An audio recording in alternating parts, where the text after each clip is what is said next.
All right, welcome back. Talk about a trade I took today, which is the New Zealand dollar versus the United States dollar. What's going on down there in New Zealand versus the good old United States, right? So let's look at this trade here. Let me jump back out to the 1 hour. What I noticed about this particular pair right here in the higher time frame, I noticed market structure. What we're doing right now is we were currently ranging, right? If you look on a 4 hour, all right, you see it a little clearer. We see here, there, come back here, come back up, come back down, come back up. There's no higher highs, there's no higher lows. We're pretty much just consolidating, right? Then we get down here, and this is a big old drop. So I'm like, okay, this is beautiful. Let me drop down to the 1 hour time frame.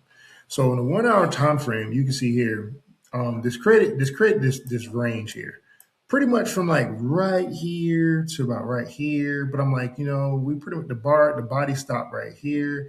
At first, I had it right here, but I'm like, no. I come back and look at it a little later. The bar's right here, so it's pretty much got a free range from right here. So this is about 20 pips, right? It's about 20 pips, right? If I get a good stop loss, I mean, hey, it's 20 pips, right? So what ended up happening is I called a nice 1 to 2. I ended up getting out of this trade a little early just because I honestly didn't like the way price is moving. I really didn't have the patience. I didn't feel like waiting. I didn't want this thing to actually come down and come here, because the way I trade is I enter in two positions. One position goes to a 1 to 1. I take profit. Then my other position, I go ahead and move that up to break even. I didn't want this to come all the way down and stop me out. So I'm like, all right, whatever. I went ahead and took it. So if I come here and let me just come here and let me actually go down to a 1 minute, because I was watching this thing on the 1 minute, and this is pretty much, let me do bar selection here.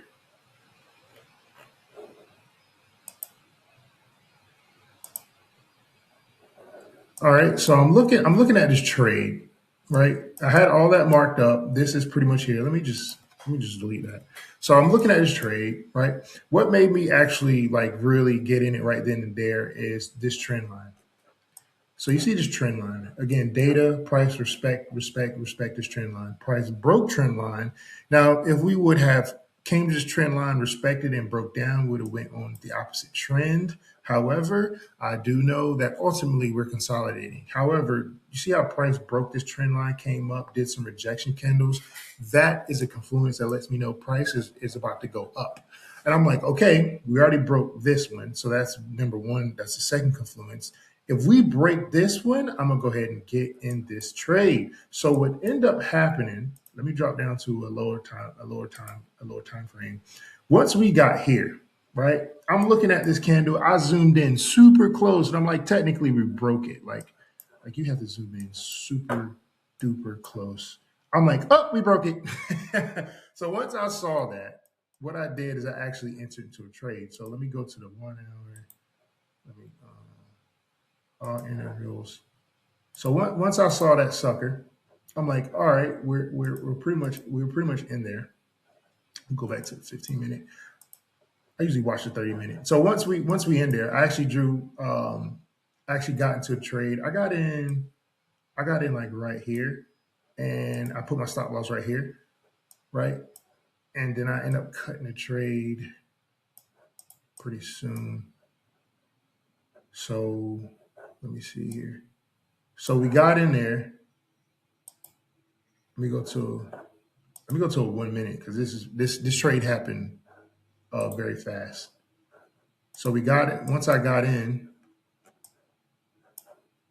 let me go back to the 15 minute. So once I got in, the trade literally happened very fast. We kind of went back a little bit for because we created higher high, so it needs to go and create a little drawback a little bit, and then there's like not even 50% of that candle.